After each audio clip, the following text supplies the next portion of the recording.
Samantha Womack's mantra since surviving breast cancer is never say never.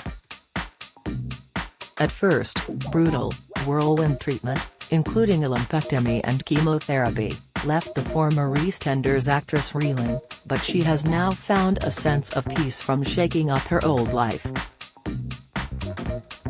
And discovering the cancer has gone sparked another surprising feeling.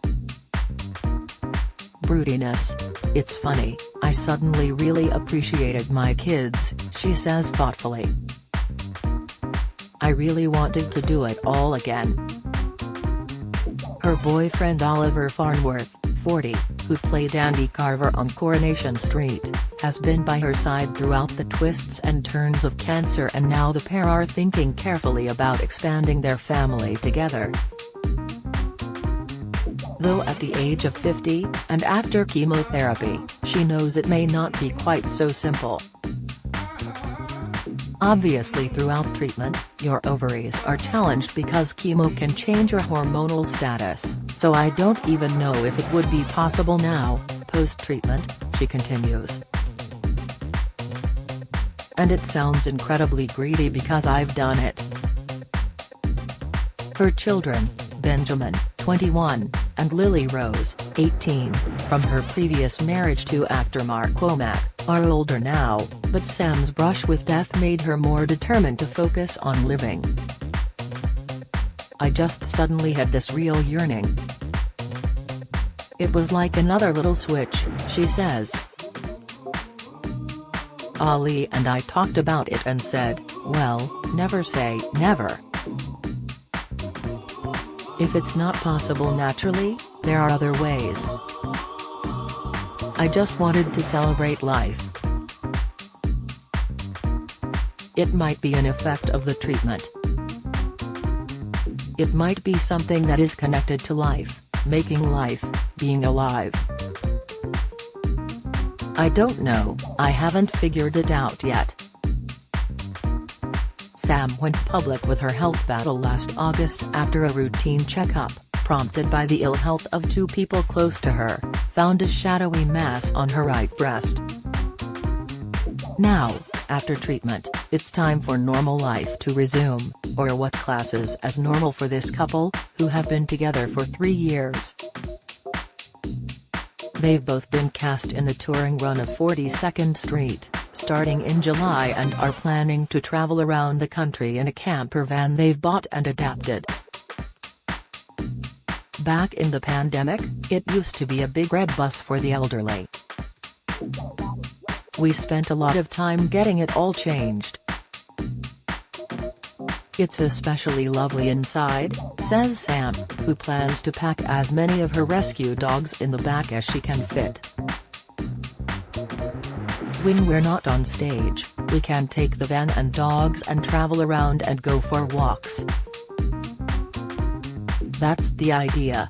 Sam and ex-husband Mark are still close and even live together with the kids and Oliver during the lockdown. We had 3 teenagers, 4 dogs, a cat, 2 ponies, she reels off on her fingers. My ex and his family. Ali's family came to stay.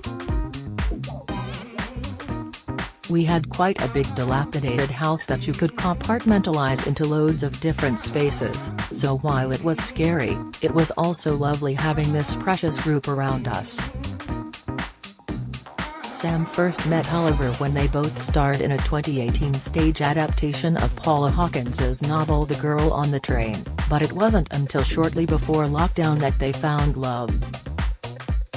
At 40, he is 10 years her junior, but the age gap hasn't changed anything, nor did cancer. He's been incredibly supportive, says Sam. It's a lot for a partner, you forget that the disease takes over their life as well. We hadn't been together long before the pandemic, and then the cancer came. It was a lot for him to take in. Oliver kept Sam's spirits up while she was receiving chemotherapy by wearing her cool cap, a device to limit hair loss caused by the cancer-fighting drugs, and taking pictures of them mucking around. It was really important for me, for the first time, to relinquish control in front of a partner, she says. I've never let my guard down in the way that I did. I've never been used to asking for help, I was always fight or flight. I was terrified that if I was vulnerable, it would be seen as weak. Oliver has also helped Sam come to terms with her changed body. 2 weeks after the lunch break woman check that caught her tumor, Sam had a lumpectomy and lymph node removal to take out the mass, then had chemo and radiotherapy to eradicate any floating cancer cells. Your breasts are where life comes from, how you feed your children, but they also have to deal with your sexual identity, she points out. When that's attacked, it's not just the disease, it takes all of that away from you temporarily. During treatment and recovery, Sam turned to Yes to Life, a national lottery-funded support network that connects cancer survivors and gives them space to talk about their experience. I fell in love with women during the whole process, she says. Look at these incredible humans who are all taking care of themselves but also thinking about other people. What I find extraordinarily moving about women is they spend their life nurturing, and even after diagnosis, these women were telling me, I don't want to hurt my mom, I don't want to worry my sister, I don't want to scare my kids. They would be crying in private, and there was something really beautiful about that for me. Sam's friends played an important role too, lifting her up when she was struggling with the aftermath of treatment. Incredibly, her best friend Rita Simons, who played her on-screen sister Roxy to Sam's Ronnie Mitchell in EastEnders, managed to keep quiet the news she would make a fleeting return to the BBC soap after their characters' joint deaths at the end of 2017. Sam's character drowned trying to save her sister. I spoke to her just a week before it came out as I'd heard something from other friends, but she hadn't told me. Would I ever go back? I don't know. It's funny because she was saying, you didn't see my body so maybe I could have survived, but I was like, well we were both floating in that pool. It would be a huge reach to suggest we both got fished out of the pool and somehow we got hidden, but funny things happen in so planned. I don't know how that would work, but I love her optimism. And EastEnders gave me some of the best years of my life.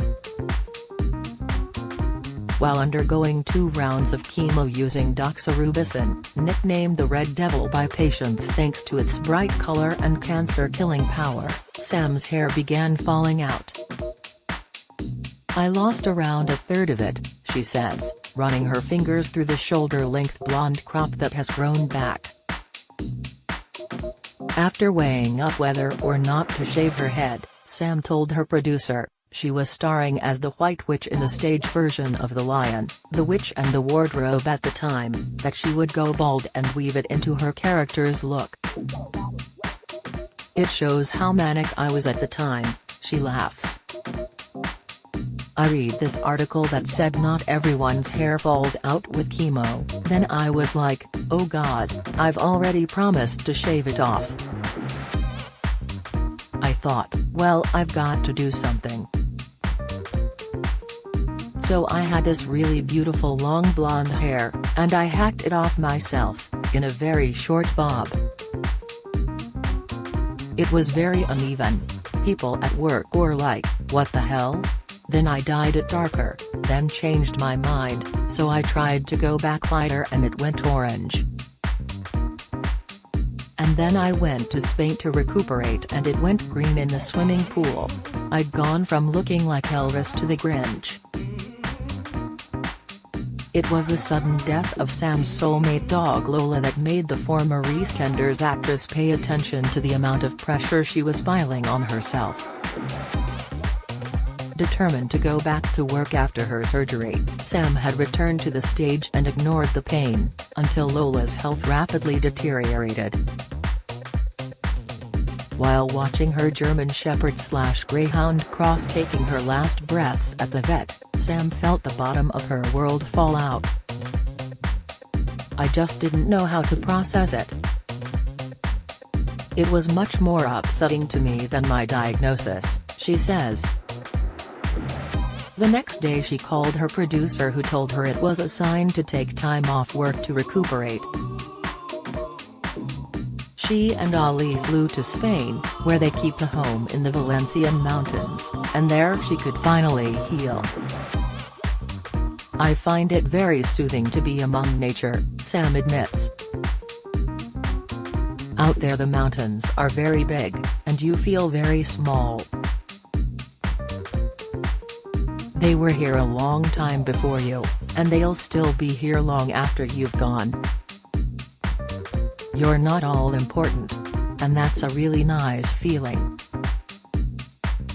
The National Lottery Awards are the annual search to find the UK's favourite national lottery-funded people and projects. To nominate your favourite, tweet using the hashtag #NLAwards or complete an entry form here. Entries must be in by midday on May 16.